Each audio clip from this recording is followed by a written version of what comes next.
Hello friends, welcome to my channel. இன்றைக்கி பார்க்க போகிறது ஒரு வகையான சைட் டிஷ்ஷுங்க. 3 டீஸ்பூன் எண்ணெய் விட்டுக்கலாங்க. அதில் 12 பூண்டை போட்டு வதக்கிக்கலாங்க. பூண்டை எடுத்துகிட்டு அதிலையே மிளகாய் போட்டுக்கலாங்க. 5 மிளகாய், அதையும் வறுத்து எடுத்துக்கலாங்க.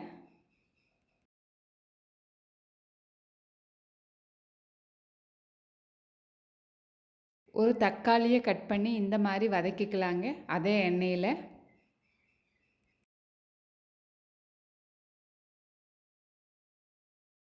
தக்காளியை நல்லா வதக்கி எடுத்து வச்சுக்கலாங்க. 2 கத்திரிக்காய் எடுத்துக்கலாங்க. அதை நீல வாக்கில் நம்ம லேசாக கட் பண்ணிக்கலாங்க. 3 டீஸ்பூன் எண்ணெய் விட்டு நம்ம கட் பண்ணி வச்சுருக்கிற கத்திரிக்காயை வதக்கிக்கலாங்க. இந்த மாதிரி நல்லா வதக்கி எடுத்து வச்சுட்டு இதையெல்லாம் நம்ம மிக்சியில் அரைச்சிக்கலாங்க. பல்ஸ் மோடில் விட்டு அரைச்சிக்குங்க.